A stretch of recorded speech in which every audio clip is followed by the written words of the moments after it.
If you search for Blogger on the web, you'll find this cool new splash page detailing more information about how Blogger has been redesigned for 2020, including the enhancements to allow bloggers to earn more money, get more insights into their audience using Google Analytics. Click Sign In to be taken over to the authentication page. Use your Gmail to sign in, and then be taken over to this display name field on the page. Type in a suggested name that you would like for your blog. We'll stick with our Tater Tots theme and continue to Blogger. Google brings you next to this reading list with suggested topics and blogs to help you get started and enhance the features on your blog.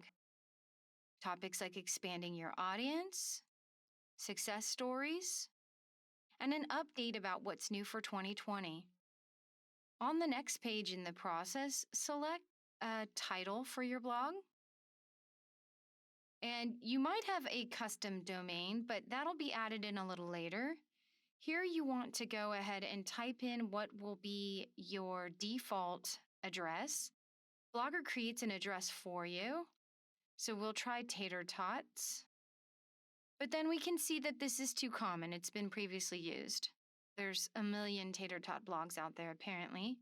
So we need something a little more spicy and specific. How about an educational Tater Tot blog? And the default is .blogspot, as you will notice, unless you're using a custom URL. And we are prompted to pick a theme. You'll have the ability to customize this later. This is just taking you through a user's experience creating a blog for the very first time. On the landing page, we see information here about EU regulations. If you're looking to monetize your blog and content, you'll want to pay close attention, but I'm not quite sure we're there yet. Let's take a look at the updates for 2020 Blogger.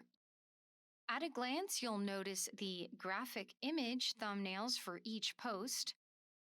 By clicking the Revert to Legacy Blogger button, this takes us to the previous view with text links. An overview of the changes for Blogger details specifics further, including an enhanced back-end view for mobile, updates to comments, posts, and the editor. Here we are inside Blogger for 2020. I'd like to make a post. I'll begin by typing in the title of my post on the top line.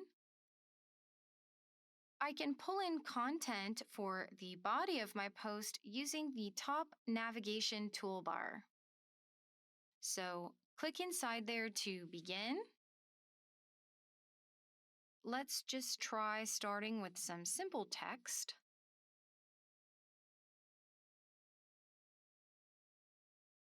And we're going to make a recipe post.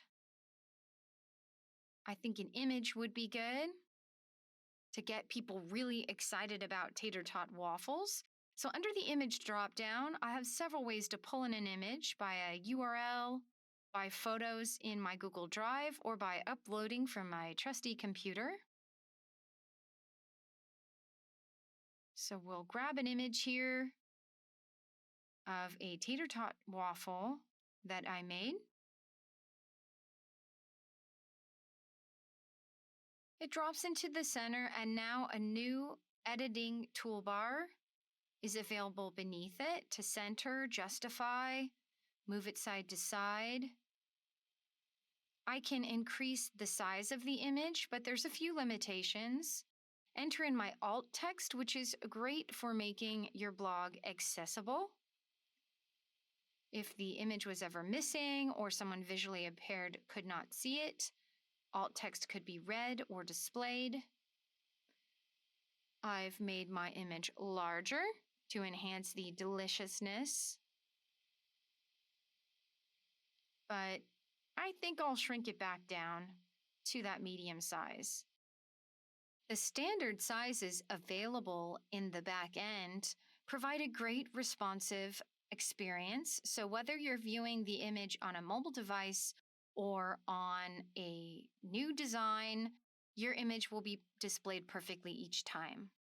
I can use this top toolbar to update my copy using tools we're familiar with from other applications now, making the text small, medium, large, changing the font with a few basic options, selecting a highlight color and a font color to make that stand out. I've created a dramatic headline and can update further. This is the undo redo, adding an indentation, going the other direction, the justify center tool. This would create a bullet list if that was something I wanted to include. And then advanced tools over on the right-hand side, I can create a jump break, kind of like an anchor hyperlink inside of a post. I can format a table. This label tool allows me to categorize my posts so that users can find things by topics. So let's create one just by selecting and then designating this as a waffle shot so that all the waffle shots can be displayed on my blog together. And we'll also add a second label as a tater tot shot. And we can expand or collapse these links so we can look at all of the options available. We can set a time and date when we would like to post it, so we can schedule posts kind of similar to Hootsuite. You don't have to just make the post when you're doing it, get up in the middle of the night. We're going to designate a time, prime time, tater tot time, Memorial Day weekend at 6 o'clock. And a permalink. We could create a custom link where if we place this out on the web, you could link right to it. If it's content that you'd like to share other places more directly, you can add a location if you want people during the quarantine to know where your recipes were made. Perhaps a pandemic baking hotspot if you're into sourdough bread or something like that. And if you'd like to control who is allowed to make comments or disable comments, that's in this section. You can do it for all your posts or just a specific post.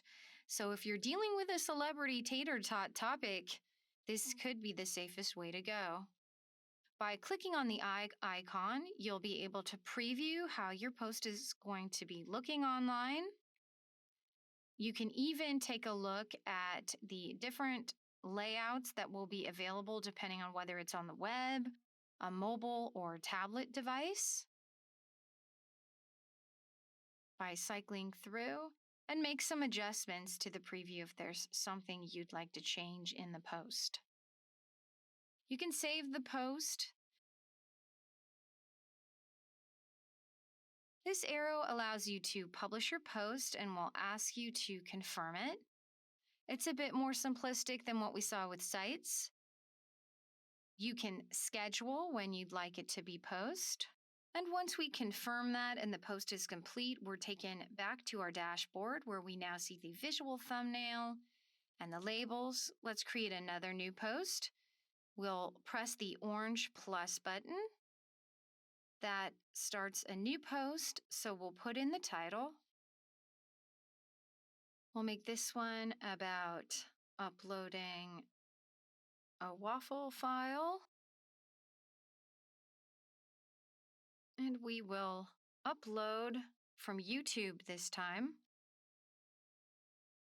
It will take us over to this interface where we can type in a link. I happen to have one here explaining how to upload a file so users know how to do that. By clicking on the file I've uploaded, I can then move it around inside the body of my post and do some formatting. And I can add additional copy or caption beneath. Let's insert a special character. Click on the emoji icon and you'll bring up this little tool set. I'm going to select an arrow pointing upwards as a call to action, making sure that people watch my video. I'm going to insert that jump link so we can see what that looks like.